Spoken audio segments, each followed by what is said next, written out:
कुछ साल पहले तक दुनिया में कहीं कोई संकट आता था तो सारे देश अमेरिका की ओर देखते थे।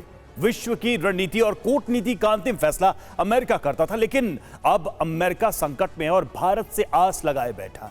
पीएम मोदी की विदेश नीति का डंका खुद अमेरिका बजा रहा है। जर्मनी में चल रहे 60वें म्यूनिख सिक्योरिटी कॉन्फ्रेंस में यही हुआ। इस बैठक से ठीक पहले अमेरिकी संसद की इंटेलिजेंस कमेटी ने दावा किया कि रूस अंतरिक्ष में परमाणु हमले की तैयारी कर रहा है। रूस अगर अंतरिक्ष में परमाणु विस्फोट करेगा तो इससे पूरी दुनिया में कोहराम मचना तय है। परमाणु विस्फोट की चपेट में आकर सारी लो ऑर्बिट सैटेलाइट्स ध्वस्त हो जाएंगी।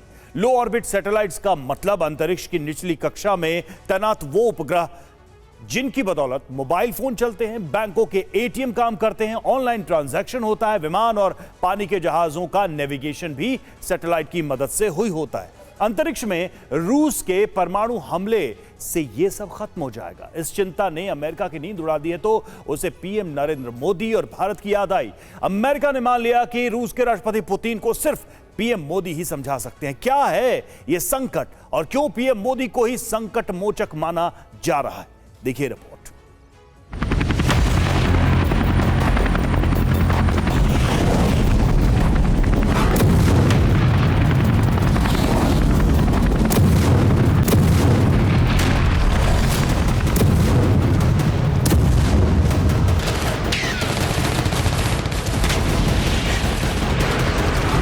यूक्रेन और रूस की जंग एक बार फिर विनाशकारी मोड़ पर है।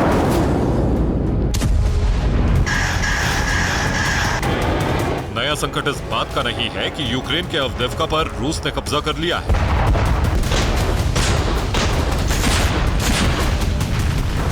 नया संकट इस बात का है कि रूस अब अंतरिक्ष में परमाणु हमले की तैयारी कर रहा है।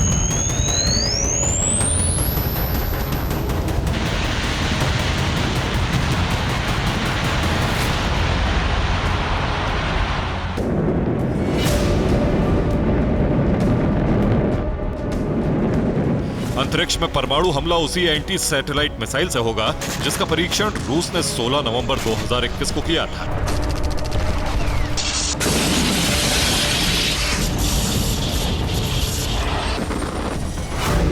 तब अमेरिका के होश उड़ गए थे क्योंकि रूस ने अपनी मिसाइल से अंतरिक्ष में अपने ही एक पुराने उपग्रह को ध्वस्त किया था।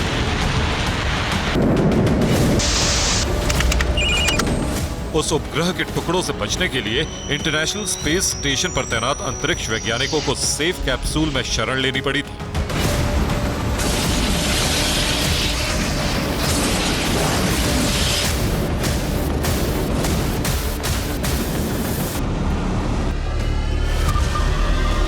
दो दिन पहले अमेरिकी संसद में इंटेलिजेंस कमेटी की बैठक में यह सनसनीखेज रिपोर्ट आई कि रूस अपने एंटी सैटेलाइट मिसाइल से अंतरिक्ष में युद्ध छेड़ने की तैयारी में है।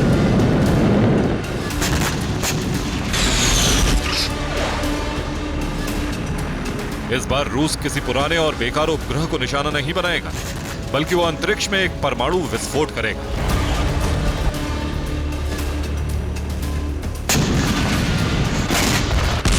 अंतरिक्ष में परमाणु विस्फोट का अंजाम बेहद खतरनाक होगा, क्योंकि उसकी चपेट में आकर दुनिया के तमाम देशों की सैटेलाइट्स तबाह हो जाएंगी।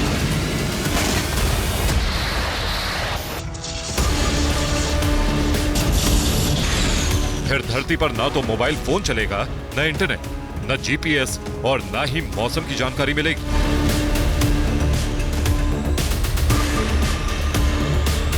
यानी हवाई जहाज, पानी के जहाज, एटीएम, बैंकिंग, सब कुछ ठप।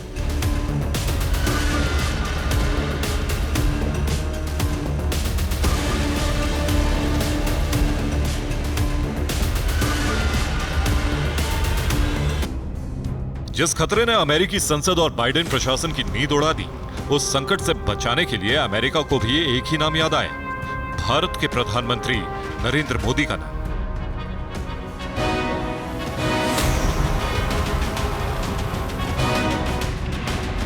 अमेरिका के अखबार द न्यूयॉर्क टाइम्स की रिपोर्ट के मुताबिक अमेरिका के विदेश मंत्री Antony Blinken Munich security conference के लिए जर्मनी में है। उन्होंने अंतरिक्ष में रूस के परमाणु हमले की तैयारी की चर्चा भारत के विदेश मंत्री एस जयशंकर से की।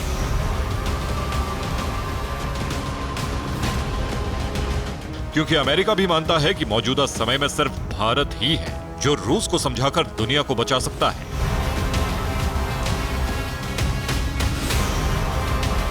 न्यूयॉर्क टाइम्स की रिपोर्ट में बताया गया कि अमेरिकी विदेश मंत्री ने भारत के विदेश मंत्री एस जयशंकर से कहा कि रूस को रोकना भारत के लिए भी जरूरी है, क्योंकि अंतरिक्ष में रूस के परमाणु विस्फोट से खतरा भारत की सैटेलाइट्स को भी है।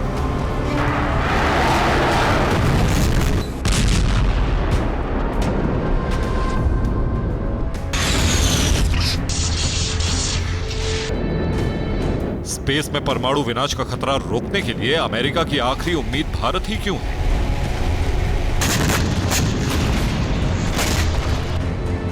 इसकी मिसाल भी म्यूनिख सिक्योरिटी कॉन्फ्रेंस में देखने को मिली।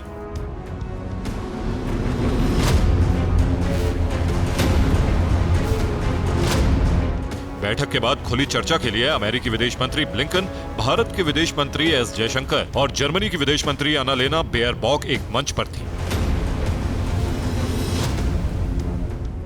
वहां फिर सवाल उठा कि यूक्रेन युद्ध के बाद भारत में रूस से कच्चा तेल खरीदना क्यों जारी रखा।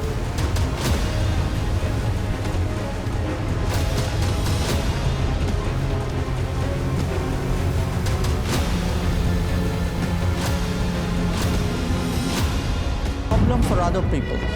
I don't think so. I don't think so. Certainly in this case. विदेश मंत्री एस जयशंकर ने यह बात अमेरिका और जर्मनी के विदेश मंत्रियों के मुंह पर कही। उनकी बात सुनकर अमेरिकी विदेश मंत्री ब्लिंकन मुस्कुरा दिए। भारत की विदेश नीति का ये दम और साफ गोई देखकर लोगों को प्रधानमंत्री नरेंद्र मोदी की बात याद आ गई।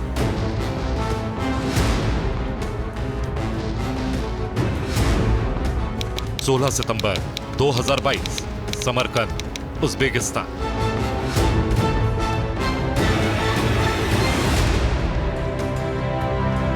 पीएम मोदी एससीओ यानी शंघाई सहयोग संगठन के शिखर सम्मेलन में पहुंचे थे।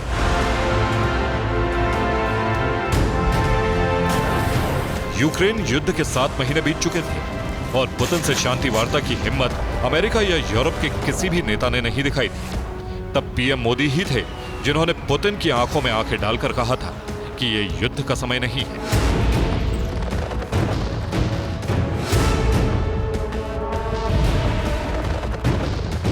दूसरा कोई नेता होता तो पुतिन क्या जवाब देते, इसका एक नमूना देख लीजिए।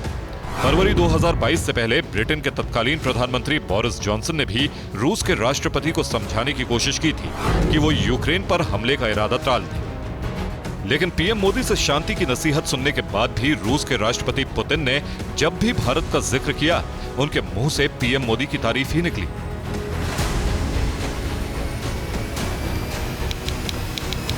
आठ दिसंबर 2023, मॉस्को, रूस। रूस और यूक्रेन की दुश्मनी आज जिस मोड़ पर है, उसमें यह असंभव था कि किसी देश की तारीफ रूस भी करे और यूक्रेन भी।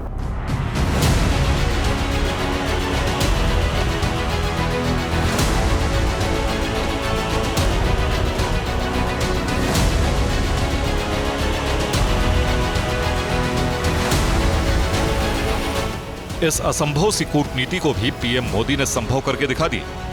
यूक्रेन युद्ध के बाद उन्होंने अमेरिका और यूरोप के दबाव के बावजूद रूस के साथ ऐतिहासिक दोस्ती का ख्याल रखा और यूक्रेन को भी यह मानना पड़ा कि विश्व को शांति का रास्ता सिर्फ भारत ही दिखा सकता है।